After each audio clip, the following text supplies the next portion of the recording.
Hari Santri Nasional merupakan ajang bergengsi bagi santri di seluruh Indonesia. Sejak 2015, Presiden Republik Indonesia Joko Widodo memberikan keputusan setiap tanggal 22 Oktober menjadi hari yang menyenangkan bagi santri di seluruh negeri. Banyak orang pun bersyukur atas keputusan Presiden Republik Indonesia.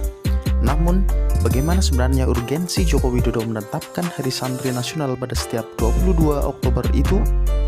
Itu yang harus kita baca, sebab saya cukup khawatir ke depan.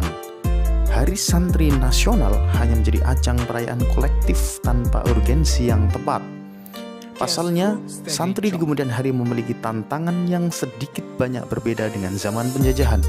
Bahkan bisa saja sangat berbeda jauh dengan santri di masa tragedi di Surabaya di mana Jenderal Malabi berhasil dibunuh.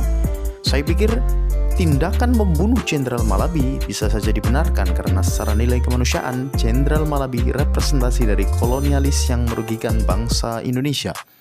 Walaupun mungkin saja tidak dapat menutup kemungkinan ada pendapat berbeda.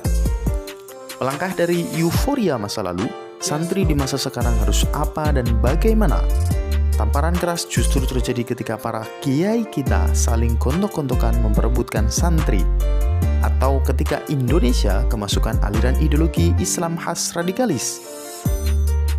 Why? Kenapa ini bisa terjadi? Apakah santri tak mampu menganalisa karena sibuk dengan pulpen dan kitab kuning kebanggaannya? Dunia sudah berubah drastis. Santri perlu menata ulang cara berpikir mereka. Jika memang berniat menyebarkan Islam, ya sebarkan yang bernuansa rahmatan lil alamin. Dengan dasar Indonesia sudah kemasukan aliran ideologi Islam yang cenderung radikalis. Istilah aliran ideologi Islam radikalis perlu dipelajari lebih jauh oleh santri.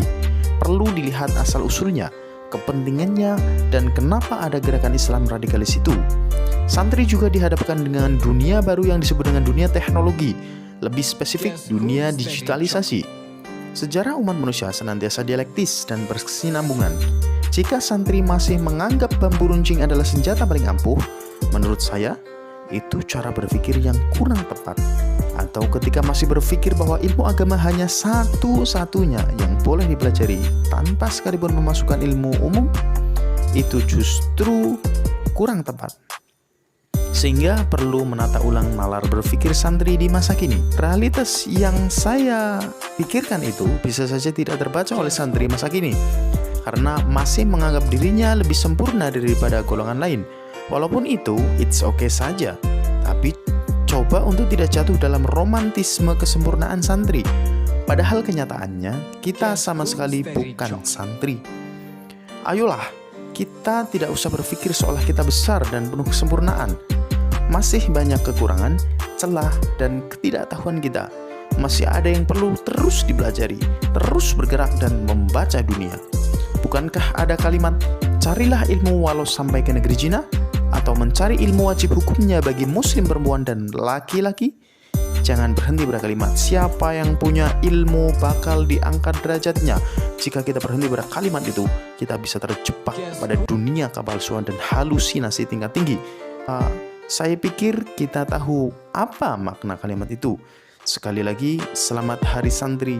Saya bukan santri, hanya berusaha menjadi santri.